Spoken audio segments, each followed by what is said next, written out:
Ada seorang Nasrani namanya Adi bin Hatim.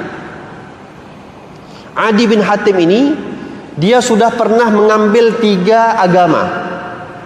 Dia pernah masuk Yahudi, dia pernah masuk Nasrani, sampai terakhir dia masuk ke dalam agama Islam. Pergi dia ke Yahudi, dia cari ke tempat Bani Israel, belajar dia ilmu agama Yahudi. Ketika dia dapat belajar Yahudi, dia merasa dirinya cukup dengan Yahudi. Subhanallah, dia pergi satu tempat yang banyak orang Nasraninya. Ketika sampai kepada orang Nasraninya, dia menganggap agama Yahudi rupanya ada yang lebih baik, yaitu agama Nasrani. Dia pelajari lagi Nasrani, masuk dia Nasrani. Dia jadi semangat, dia menjadi bangga bahwa dia sudah menjadi orang Nasrani. Subhanallah, ketika dia melihat ada salah seorang sahabat yang ketika itu berada di negeri Rom, dia mendapati sahabat ini membawa akhlak. Dia lihat ini akhlak lebih baik daripada agamaku. Ditanya, siapa engkau? Dikenalkanlah dengan agama Islam. Siapa yang mengajarkannya? Dikatakan oleh sahabat tersebut, yang mengajarkan aku adalah Rasulullah. Di mana dia? Di kota Madinah. Datang Adi bin Hatim, kejar. Ini betul-betul orang yang mau cari agama ya. Ini benar-benar orang mau cari hidayah. Ini Adi bin Hatim. Akhirnya dia pergi ke kota Madinah, jumpa sama Nabi Muhammad SAW. Adi bin Hatim ini sudah terkenal di kota Madinah. Nabi pun sudah mendengar bahwasanya ada seseorang yang betul-betul ingin mencari kebenaran, ingin mencari hidayah. Sehingga ketika Adi bin Hatim meminta izin untuk bertamu ke rumah Rasulullah, Rasulullah pun mempersilahkan Adi bin Hatim untuk datang ke rumahnya. Ketika itu Rasulullah SAW membukakan pintu, Adi bin Hatim masuk. Kebiasaannya Rasulullah dan para sahabat di rumahnya mereka masing-masing ada satu posisi tempat duduk yang memang biasa untuk diduduki oleh tuan rumah. Jadi kalau ada tuan rumah, dia duduknya di situ, tamunya mungkin duduknya di tempat lain. Itu dah terkenal adatnya. Sampai sekarang pun kalau kita ziarah kepada para habaib, rata-rata pun begitu. Ada nanti posisinya duduknya di situ, ya tamunya di depannya. Tapi ketika Adi bin Hatim datang, Rasulullah SAW mempersilahkan Adi bin Hatim untuk duduk di tempatnya Nabi Muhammad. Posisinya Rasulullah ketika itu, tempat duduknya kayak ada bantalnya di bawahnya. Sementara posisi tamunya tidak ada bantalnya. Dipersilahkan Adi bin Hatim untuk duduk di atas bantal, Nabi Muhammad yang duduk di bawah. Ditolak oleh Adi bin Hatim, enggak, engkau adalah sahibul bait, engkau adalah yang punya rumah, engkau begini, engkau begitu. Kata Rasulullah, engkau yang duduk di sini, biar aku yang duduk di sini. Akhirnya bercakap-cakaplah Rasulullah dengan Adi bin Hatim, bertukar pikiranlah, keluar daripada rumah Rasulullah. Adi bin Hatim sudah mengucapkan 2 kalimat syahadah. Diusahakan. Kenapa Adi bin Hatim masuk ke dalam agama Islam? Bukan dengan banyak berdebat dengan Nabi Muhammad, melihat akhlak daripada Rasulullah. Saya punya guru Al-Habib Ali bin Abdurrahman Al-Jufri. Habib Ali Al-Jufri, mungkin banyak di antara kita yang kenal, masih hidup. Itu pernah beliau pergi ke negeri Amerika, dakwah di sana, ke Amerika.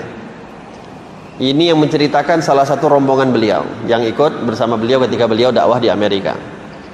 Ketika beliau berjalan, jalan biasa di satu jalan, tiba-tiba ada orang yang ketika itu masih belum masuk ke dalam agama Islam, ngejar beliau dari belakang. Ketika dikejar, dilihat, Habib, tuan, dipalinglah oleh Habib Ali Al-Jufri, memandang kepada yang memanggil, ditanya, ada apa? Ada yang bisa saya bantu? Kata orang tersebut, saya mau masuk kepada agama kamu. Ini yang melihat nggak kenal sama sekali. Saya mau masuk kepada agama kamu. Akhirnya tanpa ditunda-tunda diucapkan dua kalimat syahadat, dituntut asyhadu alla ilaha illallah wa asyhadu anna muhammadar rasulullah. Dikorek-korek, kenapa kamu ingin masuk ke dalam agama Islam? Akhirnya orang tersebut mengatakan, ketika kamu berjalan, cara jalanmu aku meyakini bahwasanya agama yang kamu bawa adalah agama yang benar. Dari cara jalanmu, saya sudah bisa menilai bahwasanya agama yang kamu bawa adalah agama yang benar. Maka semua gerak-gerik kita itu adalah merupakan bisa jadi sebab hidayah kepada orang-orang yang belum dapat hidayah. Kenapa image kita sebagai orang muslim ini buruk sekarang di mata dunia? Bukan karena Nabi Muhammad tidak mengajarkan kepada kita, akan tetapi kita yang tidak menjalankan apa yang diperintahkan oleh Rasulullah.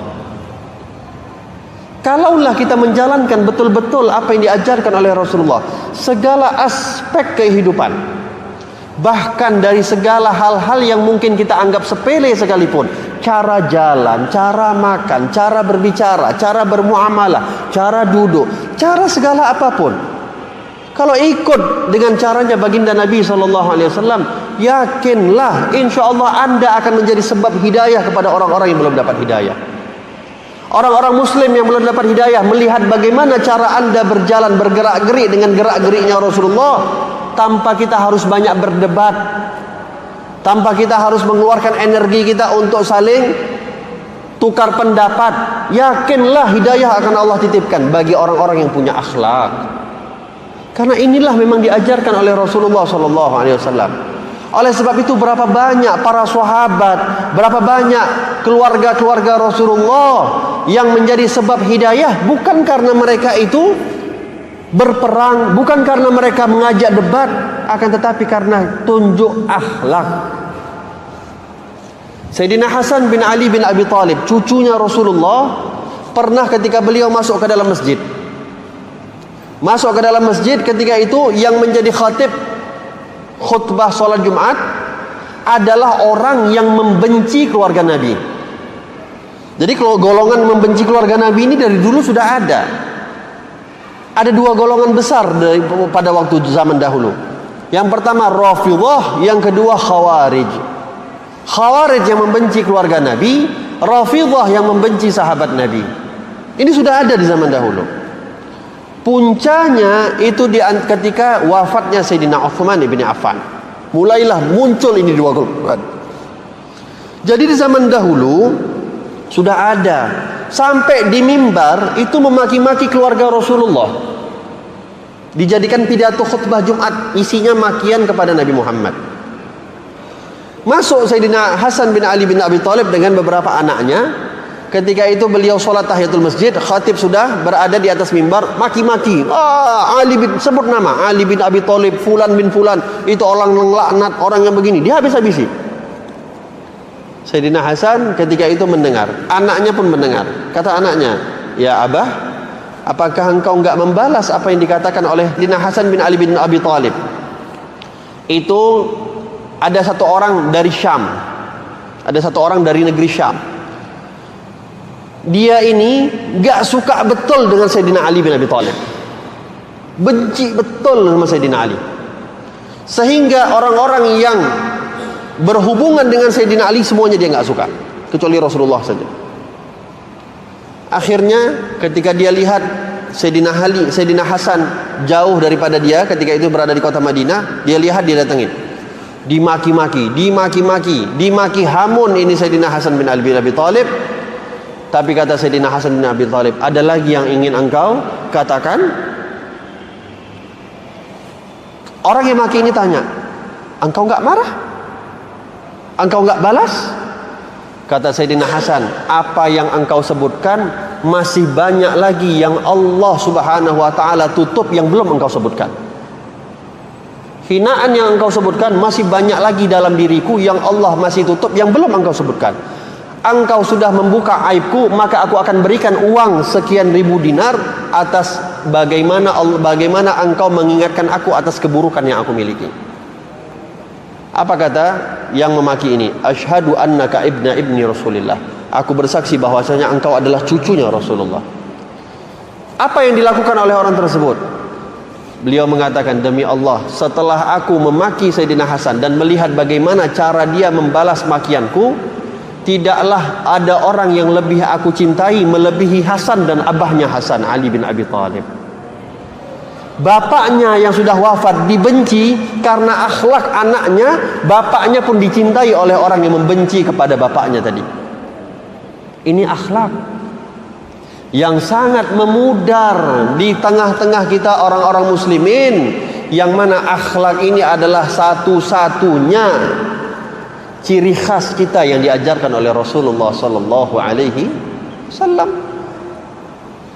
Banyak kalau kita mau ceritakan bagaimana akhlaknya para ulama, banyak kalau kita mau ceritakan bagaimana akhlaknya aulia wassalihin. Oleh sebab itu penting untuk kita belajar sirah Nabi, belajar bagaimana syama'il Nabi, belajar bagaimana manakib-manakibnya aulia wassalihin. Supaya apa? Kita bisa mengikuti akhlak mereka dengan kita mempelajari akhlak mereka.